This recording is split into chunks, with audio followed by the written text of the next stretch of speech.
And so I think that the problems with American foreign policy is a great way for us to begin, right, this second half of class, because it kind of shows where international organization is going. There's sort of two ways in looking at this. If we accept the hypothesis that the United States is a declining global hegemon, okay, we have to accept that there are rising powers and expanding globalized information that, if not openly challenges the United States, provides a second opinion to what the United States is offering. Now, I need to, again, emphasize, if we are a declining global hegemon, that does not mean that we are a declining global power. There's a difference between power and hegemon. Hegemon implies that there is no credible alternative, no credible rival to one power's prestige, authority, and leverage. The United States is certainly challenged around the world today, but that does not mean that it is not a global power. Okay? I think that China is the best example of the idea that it's really, at the absolute least, a changing unipolar system to a bipolar system, right, between China and the United States.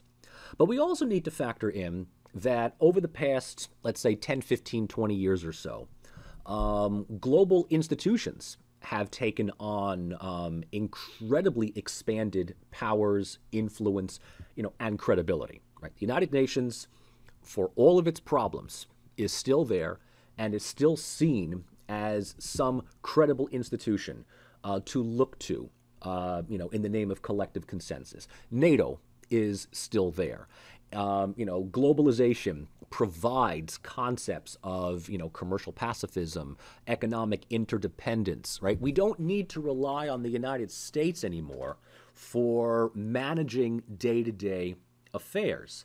And, I'm going to get to this at the very end of the lecture, but it's worth pointing out that, American foreign policy in the 21st century is really a post-hegemonic period, right? An after-hegemony period. The structure of the international system, quote-unquote, after hegemony, this is a term that was brought up by Robert Cohen as early as the mid-'80s, when the United States was still, an emerging global hegemon.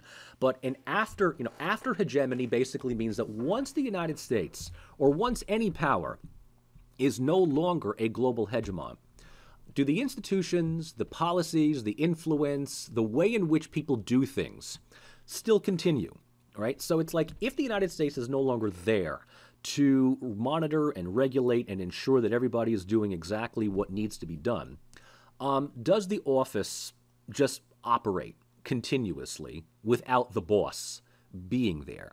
And I think that the China factor is one of the best affirmations of that, right? If the U.S. global order was designed around transnational global capitalism, with the idea that increased interdependency would lead to peace, stability, cooperation, what have you, then I think that the United States has done its job, right? Even in the wake of American hegemony, the UN is still there, NATO is still there, the EU is expanding, commercial pacifism is now effectively being practiced by what is basically America's chiefest rival, China. So in a way, the United States has kind of set the mold for rising powers to work within. So if nothing else, if you're a big fan of America, and you're lamenting, the decline of American hegemony, you can take credit in knowing that the world that we are emerging into is still going to operate largely within American structure, within American foundational ideology here. So it's effectively safe to argue that 2020 is a year in which we are definitively moving within, if we haven't already reached, a state of international multipolarity, right? So international multipolarity, and what does that define? The United States is still the predominant country, right? That much is certain. But, and I need to emphasize this again, The United States is predominant but with diminished status, capability, reach, influence, and leadership. Okay?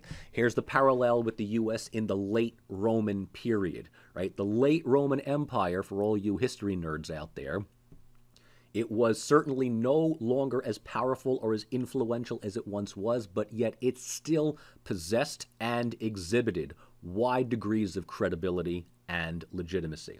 So the United States is kind of like in, it's in its afterglow, right? It's in the period where prestige still exists over actual capabilities.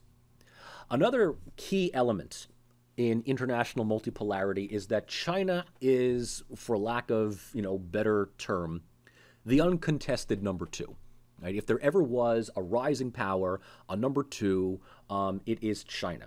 And here's the thing: China is happy to be in second place right now. Right? China is not really gunning to overtake the United States. China is also not working to be a global hegemon. It doesn't want to be a global hegemon. Its foreign policy is not designed to be a global hegemon, but it is perfectly happy to sit there, number two, sort of the quiet introvert, as it systematically extends its economic reach through Asia, Europe, and Africa. Right? China's kind of like the quiet, the silent, hegemon. They don't openly brag about a foreign policy ideology. China just provides big economic investments. And for cash-strapped countries, when China starts looking at you, that's an immediate short-term bailout, right? You love this stuff, right? You absolutely love this stuff. So China is, if the United States is now sort of a contested number one, China is an uncontested number two. And that means that there are a bunch of relatively capable number threes of various degrees of power, prestige, but they're all regional in that sense, right? And of this, I would really think of, let's say, Russia, Iran, Germany, India. These four, okay? To that, we could, I don't know, add maybe Brazil, but Brazil is kind of flailing around right now, but definitely Russia. There's no question about Russia is one of the number threes. Germany is also easily a number three. I put Iran over Saudi Arabia as a regional power in the Middle East because Saudi Arabia is, as it has always been, largely dependent on either the U.S. or before that, the U.K. Iran is the power that every other country in the region responds against. I don't want to make it sound like Iran is ready to take over the Middle East, because they're not. They don't have the capabilities to do so. But Iran is still very much a wild card for U.S. foreign policy. And India, you can't really ignore India. I mean, India is probably another one of those sleeping giants. It's got enormous internal problems, corruption, poverty, mismanagement. It's just, India is a world in and of itself. But we cannot discount the fact that India's economy, India's expanding tech industries and sectors are major points of attention. So I would say that within this new multipolar arrangement, right, it is really a collection of 5-6 countries with various degrees of capability. However, among those 5-6, the United States is still comparatively the most powerful, but it no longer is an uncontested power. China's number two, and then we've got a number of other countries, Russia, Germany, India, Iran, all vying for, not really competing with each other for number three, but they're all like 3A, 3B, 3C, 3D, right? That's kind of how the world is. And, what this leads to is, and this is probably the most theoretical, structural part of the discussion today, is an examination of the international system and balance of power. Now, this is all, prominently attached to, realist theory, liberalism, what have you. We didn't talk about it that much in the first half of class, just because we're talking about organizations. But when we bring states into the equation, these things get interesting. In so many words, right, we divide the capabilities of power up into three isms: multipolarism, bipolarism, and unipolarism. And it's pretty straightforward, right? It's pretty straightforward here. A multipolar setting is where anywhere from 3 to 7 countries, major powers, in the international field, exert significant amounts of influence, and they will, vie for authority, control, prestige, what have you.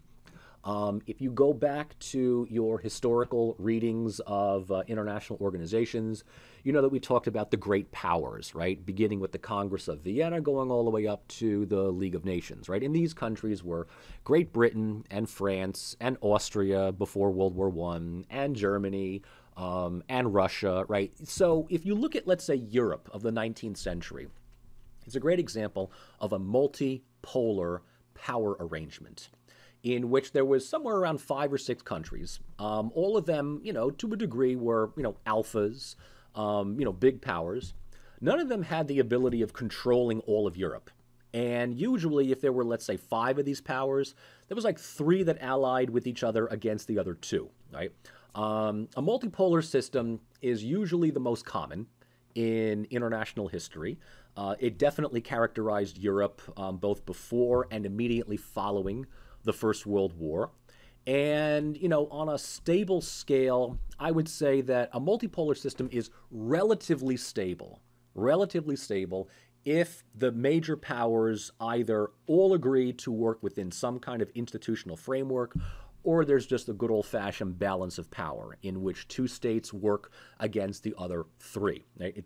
Again, stable doesn't mean peaceful. It just means stable, okay? It doesn't happen often, but when it does, usually a Cold War exists, and that is a bipolar system.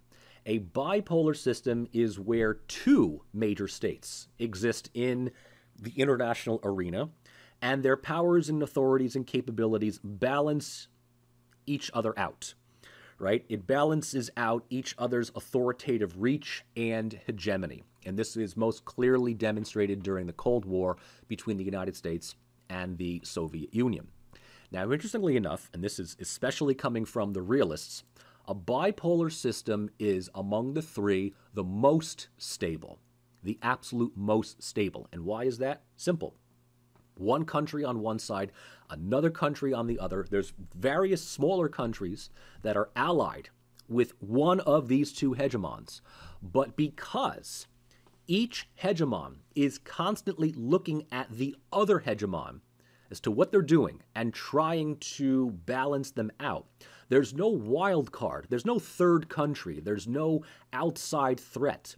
It's basically 2 countries looking. You're both staring each other down through the crosshairs of your gun, okay? So when you got both guns drawn, right? Guns are already in hand. Guns are already loaded. You're standing there. It's tense. It ain't peaceful, but it's stable because it balances each other out, okay? Now, on a more rare situation, we have a unipolar system. Now, unipolarity is, as the definitions would imply, right, the existence of one hegemonic superpower, one power that dominates the region and possesses power and authority greater than all other states combined. It doesn't happen often. It's the rarest of the 3. But historically speaking, right, it has happened. France was a unipolar power briefly during the Napoleonic era. Great Britain may very well have been a unipolar power during the early stages of its imperialistic period. And the United States was widely seen as a unipolar power between the end of the Cold War and arguably the 9/11 attacks. So for about 10 years, the United States was an uncontested superpower, militarily, diplomatically, economically, politically, culturally, right? The United States, to get the point across, right, kind of ran the world in the 1990s, right? Or at least set the policy for the world in the 1990s. Now, you might think to yourself, this is the most stable. No. Unipolarity is the least stable. It is the most volatile, the least stable. Why? Because there is no other state or power to counter that unipolar hegemon. And so the world, or the region that matters, is basically left to the mercy of the disposition of that unipolar power. The unipolar power could be tyrannical. It could be horrible. There's nothing anybody can do about it. Or the unipolar power could be inclusive. It could be benign. It could be, contributory, in which case, yeah, everybody's happy, but you dominate economically. And the problem with this is that inevitably the unipolar power's hegemony is going to decline, either through some cataclysmic event or just simply through the evolution of time, right? You can't maintain leverage indefinitely. And at some point, secondary powers are going to rise up. And this is where things get interesting. Because if the unipolar hegemon perceives its power declining, you would think, right, if you were a rational thinking, realist academic, you would be like, all right, my time was up. It was fun. It was great. I'm going to go gracefully. I'm going to just kind of take a step back and let others kind of join me, right? It was fun. I can, look back on this with fond memories. Unipolar powers rarely, if ever, go gracefully. They see any kind of they see any kind of rise in any other power as a challenge to their authority, even the most benign, right? Even the most benign. So how do we therefore measure unipolarism? Right? There's lots of ways, right? Traditionally, back in the day, it was the size of your military, right? How big is your military? How powerful and how effective is your military, right? The stronger your military, the stronger your power. And that was just, raw power politics. More recently, we can measure it through, let's say, diplomatic lenses. Does your country have the leverage to generate favorable outcomes over all other geostrategic issues and interests? It's not as badass as the military, but if you're able to accomplish diplomatically what you otherwise could only do militarily, well, then that is a testament to your power and influence. Even more recently, how about economics? Today, do we really measure a country's power through its military alone? No. If the military is less and less used, and your global reach is much more through the mechanisms of economics, then economic unipolarism structures and directs the flows of goods, services, and resources through its own currency, right? It's not even using others, right? When we talk about an economic unipolar power, what is one of the universal forms of currency in the world today? The dollar. No longer the only one, but when everyone wanted global transactions to be made in dollars, not in Deutschmarks, not in yen, not in pesos, not in pounds, not in florins, not in drachma, right? When it was the dollar, that meant that you were something as well. If your currency is the universal form of exchange, you've got a very good argument to make that you very well could be economically unipolar. And one that usually doesn't make it, but hey, I'm a big fan of soft power these days, is if your country's culture, if your country's style and fashion or whatever serves as, let's say, the lingua franca for ideas, trends, fashions, and fads, you could very well be a unipolar power. The fact that the internet language is written in English, the fact that countries today are constantly influenced by what America does, says, eats, drinks, wears, listens to, right? As I said in the beginning of this lecture, you can't escape America, right? And before there was America like that, there was the United Kingdom. There was Britain. Before that, it was France, where we get lingua franca. Before that, it was the Roman Empire, right? So there are lots of ways that we can measure unipolarism. I myself today would probably go with economics as one of the primary elements, considering the way in which the international arena is structured. But as I've said, unipolarism is something that operates on borrowed time. Unipolarism is not permanent. All right? If that were the case, we wouldn't even be talking about the other isms here. And because unipolar powers constantly need to defend themselves on all fronts, they will work to prevent any change in the status quo. A status quo that they know is not going to last. In other words, even in the most benign cases of unipolarism, states that work within the unipolar system are going to eventually see their economics develop, their institutions to develop, and at some point, you don't need to play second fiddle to a unipolar power. You can kind of branch out on your own. Now, this could normally just be seen as natural, right? The unipolar system is done. Yay, we're multipolar. It's great. Thanks. The unipolar power is going to see this as a direct threat to their hegemony.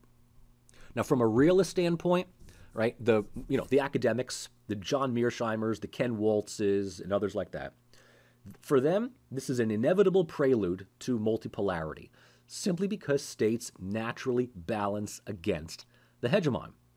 So unipolarism will give way to multipolarism, either through voluntary withdrawal, which rarely happens, or aggressive rebalancing, which is more often than not what happens when the unipolar power starts to resist and fight back. From a constructivist standpoint, unipolarism does not need to be so short-term. If the unipolar power is not seen as a threat, if it is not seen as threatening to you, states will not go to the lengths that they do to balance out said power. Balancing may at some point happen, just sort of indirectly, sort of evolution-wise, but, not for military means, right? They're not going to do so military. They're not going to start buying missiles to protect themselves against the United States, right? What they may end up doing is they see the United States as not really a threat, but, eventually a competitor, right? A friendly competitor. So they might change their economic plans. They might alter their diplomatic outlooks, right? They might see the U.S. a little strategically different. They might start working with Russia or China. They might start working, within the European Union. Something, anything. It's not personal, America. Don't take everything that we do that isn't America first to be, America screw you, okay? Now, the most optimistic people out there are, of course, the liberalists that are going to say, look, we get it, guys, we get it. Unipolarism doesn't last forever. However, here's some good news. Unipolarism, if done right, can still leave the international system touched, as I mentioned before, after hegemony. In other words, America's neoliberal economic order that it started to develop in the 1940s and kind of became the standard model by the 1990s is what is still, by and large, looked to. It is still the structure that we look to, right? Economic interdependence, commercial pacifism. So even in the absence of, American hegemony, countries, let's say in Europe, are still going to practice this. NATO is not going to go away. NATO will still be there, but it will increasingly be used by the British, the French, and even the Germans, not just the Americans, right? So, it's not like everything gets tossed out. It's just simply that, as I said beforehand, after hegemony, the hegemon is no longer there, but business as usual will largely continue, uninterrupted.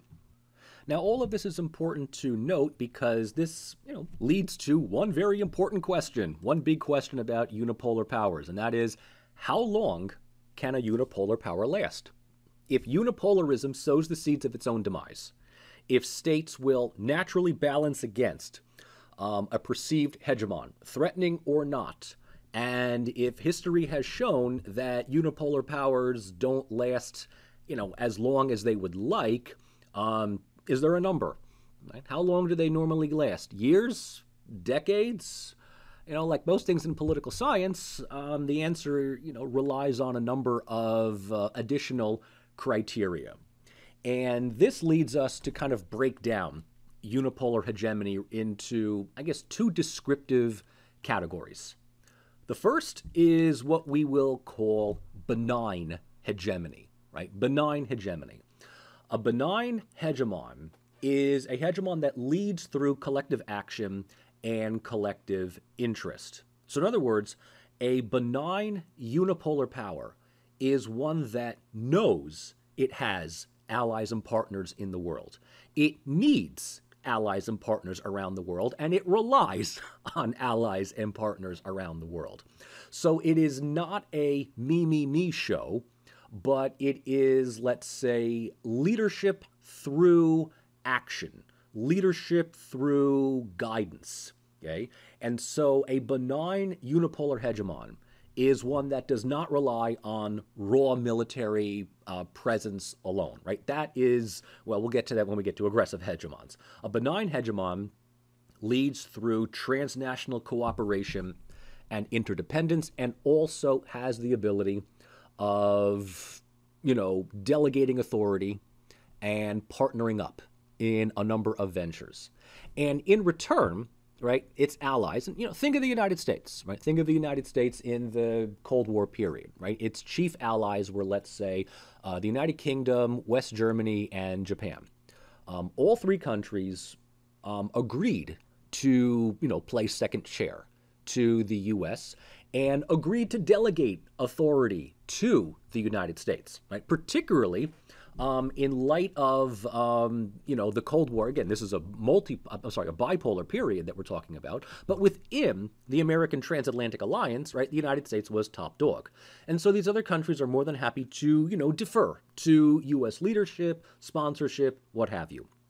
When the bipolar system ends in the 1990s, Europe is just simply not ready to stand up on its feet. They're worried about what's going to happen in Eastern Europe, where Russia is going to go. There's a number of wars and conflicts that erupt. You've got Iraq invading Kuwait. You've got Yugoslavia breaking up. You've got ethnic flare-ups in the Caucasus.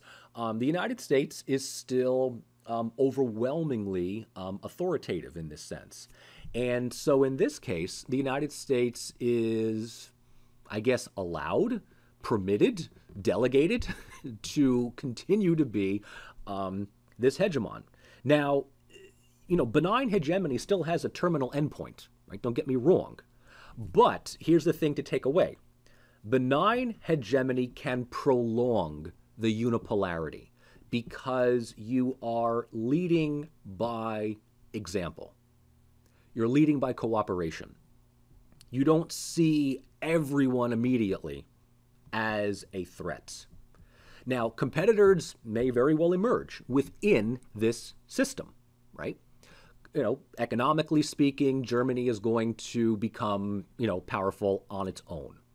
Japan is going to become powerful on its own. South Korea is going to become powerful on its own, okay? But they don't necessarily emerge as rivals, right? So even when other countries become economically viable and influential, they're not working to undermine U.S. economic interests. They're not looking to shut down American investments, okay? They're looking to work alongside of them, right? So in this case, hegemony is seen, and this is really, the thing. Perceptions is a big thing. That's why I'm such a constructivist here. The hegemon is seen as cooperative and friendly. Again, there is a terminal endpoint where unipolarism is no longer going to be cost effective. But in a proper benign hegemonic system, we really stop wondering when a country will continue its hegemony, because a benign unipolar power just kind of very gradually goes gracefully. And it's more than happy to see emerging powers come within its own ranks. So these powers can be friendly. They can be cooperative. They can be strategically important allies in their own right. And so in this case, if a benign hegemony kind of does its thing, unipolarism can last up to 15 or so years, right? Which is not bad, right? Not bad at all. Now, you juxtapose that with aggressive hegemony, and things just become a lot more problematic, right? An aggressive unipolar hegemon leads through raw power politics, right? Strategic demobilization of competition and uncompromising self-interest. Okay? So a unipolar power that is aggressive looks at everything immediately as a challenge to its authority. Authority is almost always predicated on military presence and economic power, both used as absolute leverage for the hegemon's interest alone. So it is not through collective benefit, it is solely through the benefit of said power. Any allies that are thinking of breaking off and going solo, okay, are dissuaded and in some cases even outwardly prevented from thinking independently. Okay? So you stay in my group, we work to keep you subordinated. Now you can only imagine that an aggressive unipolar hegemon is going to last a lot shorter than 10 to 15 years. Why? Because, once again, you don't even have to play constructivist in this case. Realism will answer it for you because you're seen as a threat, right? You're seen as an aggressive, unpredictable hegemon. So states are going to naturally balance against you. And then from a constructivist point of view, even if we can balance against you, I don't want to work with you because you're perceived to be a threat. You're perceived to be a hegemon. You're perceived to be just a downright jerk, right? If you really want to, get a little bit more politically incorrect here. So, states will more often than not actively seek to undercut your presence, your leverage, your authority. Okay? And, of course, if you are an aggressive power, you're going to see this attempt as a direct challenge to your own authority, and you're going to do everything possible to shore up your hegemony, shore up your leverage. And this just becomes sort of a spiral effect, right? I act aggressively. Everyone responds in kind. I see that you are responding in kind, and I respond by becoming even more aggressive, by flailing around even more. That is going to reinforce their efforts at disengagement. And so how long does an aggressive unipolar power last? At absolute most 5 years. Okay? Oftentimes, they are toppled a lot quicker. And it doesn't mean military engagement. It just means strategic realignment, isolation, loss of reputation. Those that look at Donald Trump around the world as aggressive, self-interested, and others are going to see the United States as a declining, aggressive hegemon, right? This idea that America first, we're not going to come to your aid, we're going to cut our spending to NATO until everyone pays their own fair share. We're going to look to work with, rivals and competitors that undercut your own security. We're going to, move the capital. We're going to move the American embassy in Israel to Jerusalem. Screw the Palestinians. I mean, all of these things are ways of declining America's image in the world, which is why I go back again to what I had mentioned in the previous time. If Biden takes over at the beginning of next year, it's not like everything gets reset. It's that, the damage, at least reputation-wise, has been done by Trump. And does the United States have the leverage to recoup its losses? I don't think so, right? I honestly don't really think so here. So, how do we then define, let's say, American unipolarism, historically speaking here? More often than not, we regard America in the 90s, euphemistically as Pax Americana. So it is much more of a benign hegemonic model. Okay? America becomes a unipolar power by default. The Soviet Union collapses, the Cold War bipolar system ends, and the United States is kind of left in the boxing ring by itself, right? Soviet Union forfeits. So we just kind of win by default.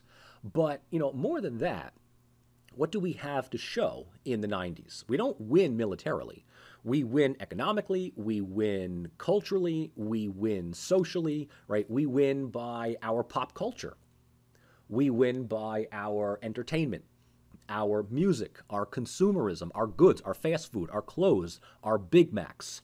And so this is a much more benign example of American unipolarism because it's not through raw military presence. Mind you, we still have bases in Germany, we got bases in Japan, we got bases in, on the Korean demilitarized zone, right? We got bases, going all over the Middle East here.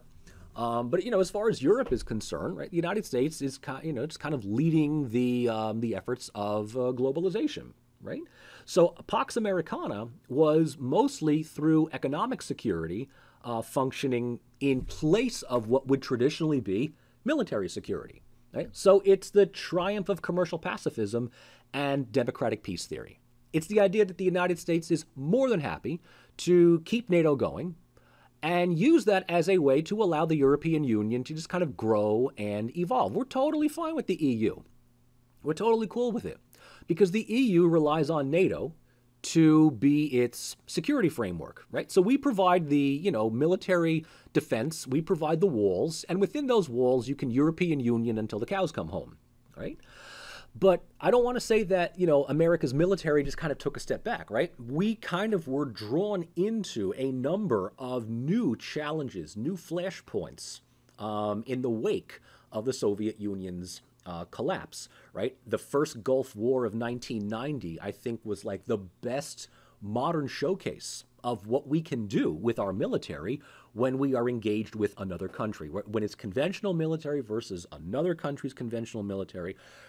Operation Desert Storm was basically a weekend mini-series. I mean, I remember I was in middle school at the time. We were watching it on TV.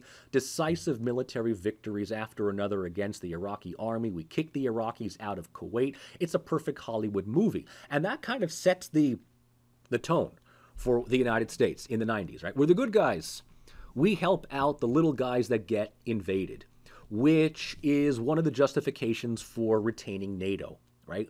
The civil wars in Yugoslavia are causing wide-scale ethnic cleansing. NATO needs to step in for humanitarian purposes. And again, we use NATO in 9/11 after the terrorist attacks, and what is NATO is rebranded as a collective organization for keeping global peace and global security. Now, of course, all of this is predicated along with the second age of globalization, which I guess we can say begins the age of open internet, the age of public internet, everything else like that begins around August of 1995 with the inauguration of Netscape 1.0. Before there was Google Chrome. Before there was Firefox, before there was Internet Explorer, there was Netscape. I was just entering college at that period. I entered college as a freshman in September of 95. We were the very first group of students to not only be given emails, but to have required emails. Okay? So everybody beforehand was still doing pencil and paper here, And so for the last, 25 years or so, right, day-to-day life has been structured, designed around the internet. A lot of this stuff is how the United States grows its economic and pop cultural influence, right? So American unipolarism, even today I'm a bit more critical of it than I was back then when I was living it, but it really is kind of the poster child example of benign hegemony. That's why we call it Pax Americana, the American peace, right? We prevented Europe from descending into uncertain multipolarity by maintaining our presence there, but working with our continued allies, giving them the space necessary to develop politically, economically, what have you, without us feeling any ounce of threat to ourselves, okay? How did we go from Pax Americana to America First, right? What happened in the ensuing, 10 to 15 years? 9/11 happened, and that was a major wake-up call to the idea that the world loves the United States.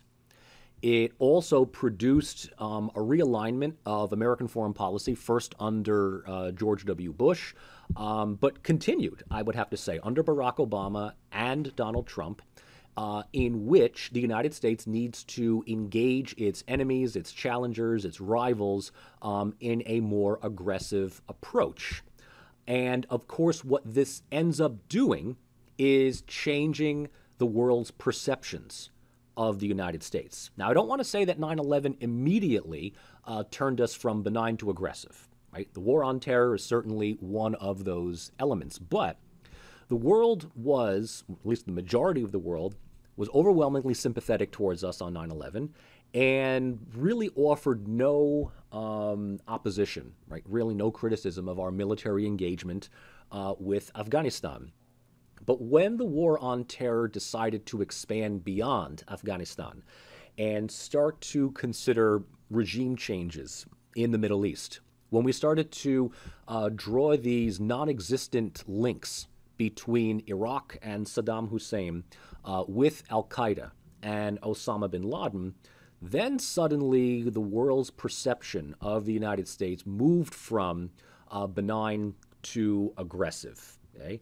And so the idea here is that when you are a defender of a particular system, you can still use the military and be seen as benign. But once that defense starts to be seen as self-serving, aggressive, goes outside the objectives and the reasons for using that military, and starts to look at any rogue country as a threat to the United States, when it starts to rationalize that you were either with us or against us. And, we tend to forget the belligerent attitude of the George W. Bush administration, particularly the attitudes that were exhibited by Dick Cheney, Don Rumsfeld, even Colin Powell. I mean, I know that today everyone likes to think that George W. Bush is this nice guy that gets along great with the Obamas. I mean, the guy committed war crimes. I mean, the guy violated international law on more than one occasion. And this began the process of the United States going from being seen more as inclusive and cooperative than belligerent to the exact 180 opposite. Right? The exact 180 opposite. And how quickly we go from benign to aggressive when we begin to hear criticism, first constructive and then largely unapologetically defiant from our own allies in Europe. Right? When the French are openly opposed to our engagement in Iraq, when the Germans are protesting our aggressive foreign policy. Again, many of you are too young to remember this. I do. I mean, this is, the years immediately following 9/11. American jingoism was pretty much at its most ridiculous. Okay, this was the era of Team America World Police. I don't know if any of you heard of that movie, saw that movie. It's by the same people who do South Park.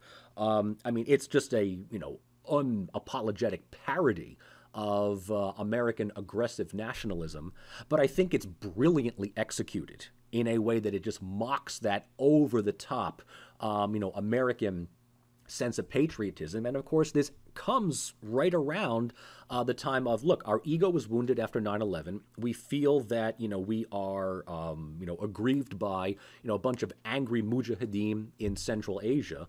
And any country that opposes our actions, we just kind of look at it and say, well, who are you to tell us what to do? Didn't we kick your ass in World War II? Oh, no, I'm sorry. No, we didn't kick your ass in World War II. We saved your ass in World War II, right? So who are you, France, to tell us? Who are you, Germany, to, sort of tell us? And so this digging in of our heels, this ultimate form of defiance, this idea that we're going to regime change Iraq because why is anybody defending Saddam Hussein? We can topple the government because, well, we just can. And we can replace it with something better because once that happens, the ends will justify the means. Well, suddenly you go from benign to aggressive. And suddenly you begin to lose allies.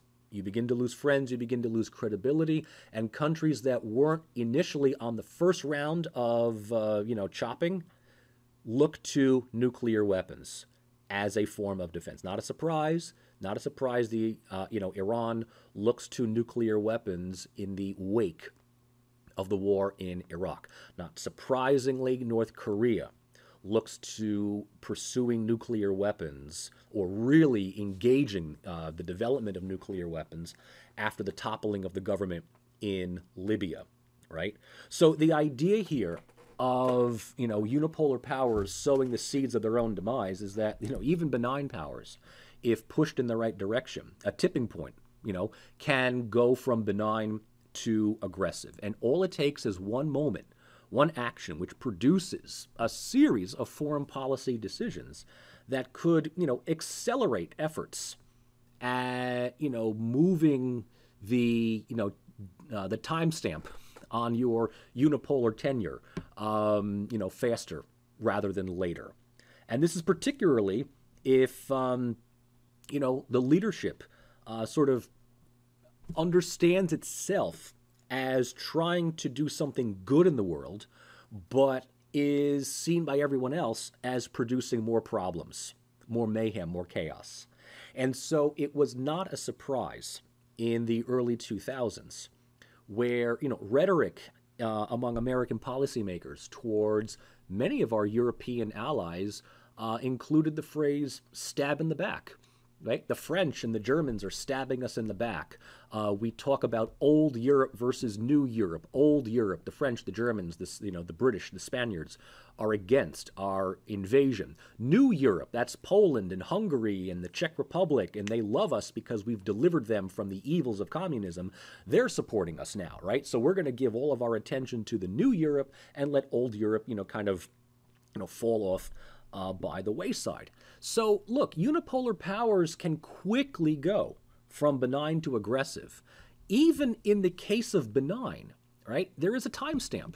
And look, at some point, countries are going to just feel like they don't need to play sidekick to the former hegemon anymore. It's nothing personal, but they, just like a singer in a group, they might want to go solo. They feel that the group is holding them down. They can only do a few songs. They want to go solo. They want to experiment with other things. And this is usually where the group breaks up, right? And the one that wants to go solo, who are you, prima donna? Oh, look at you. You think you can do this on your own. And, the group members take this as a personal aggrievement. So it's amazing. It's amazing how unipolar powers can spend the last couple of years of their hegemony constantly insulted, hurt, grieved. They take everything personally because they see that the, world around them is changing where, and they can't really do anything about it. So what can we, hypothesize? What, a lot of stuff that we've covered here. What can we sort of hypothesize about unipolarism, America's place in it, and where the world is going, today in 2020? First thing that we can hypothesize is that American unipolarism began around an interdependent network of states and organizations. Okay? So in this case, America's global hegemony was by and large, I think, consensual.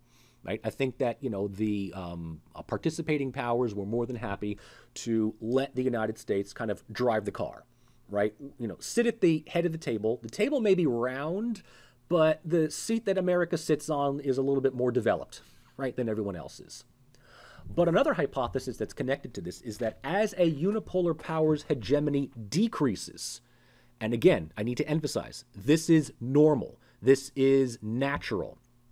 As a unipolar power's hegemony decreases, the risk of benign power changing to aggressive increases. It's not guaranteed, but states will try to do whatever is necessary to maintain some leverage. And if they look like they are breaking the rules, if they are intervening, if they are, somehow really acting more and more desperate to remain relevant, that might actually speed up the clock for their cancellation. Okay? If not in actual power, at least in the way in which their actions are perceived. Okay?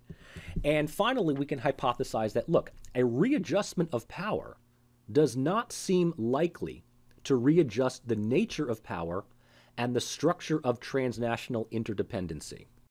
Now, the one piece of good news, at least for the United States, is that a readjustment of power that we have witnessed over the past, let's say, decade or so, does not seem to have really readjusted the nature of power or the structure of transnational interdependency. So in other words, American unipolarism may have declined, may have ended, but the structure, the way in which the international system today, the international organization of the world today, remains the same. So once again, Robert Cohen's rather poignant prediction, which took place about almost 35 years ago, is still, I would say, by and large, very accurate. In other words, after American hegemony, do we still have Americanism? Do we still have a continuation of interstate cooperation? Do we still have a continuation of transnational interdependency? Do we still have a continuation of the prominence of institutions, both global as well as regional? And so far, right, all signs point to the affirmative in all of them. So the one saving grace, right, is that the United States left its mark, for good or for ill, right? But it left its mark on the international arena. And even though there are new, regional powers, and some of them aren't necessarily the most democratic, they are operating still within an international structure that was significantly shaped and designed by the United States over the past 60 or so years, right? That's got to be definitely some good news. But what we take away from this is, the so-called unipolar dilemma, right? Because you spend all this time designing, shaping, and directing, if not the entire international arena, a good chunk of it, only to realize at one point that, it's a thankless job. And, it's very rare that you have time to go gracefully and invite everyone to your retirement party. The unipolar dilemma is that the more a hegemon attempts to impose its preferences and values on others, and the key word here is impose, right? Force others to stay within this power arrangement, the more likely others will react against what they perceive to be overstretching power. So realism does a better job than any other in describing the limits of unipolarism. But it's constructivism that I think finishes the analysis by explaining why unipolar powers end the way that they do, right? Benign allies are going to remain allies, but they will simply balance against you to provide alternative strategies. It's nothing personal. International rivals will take advantage of the opportunity that you are no longer top dog, and they will use this opportunity to increase their own security by any means. So, two clear signs that the United States is no longer a unipolar hegemon is the Iranian and North Korean pursuit of nuclear weapons and the inability of the United States to really do anything about it. And yes, if you are, a war hawk, your ego is going to be wounded because you cannot stand historical rivals getting away with things that you really, really, really want to prevent.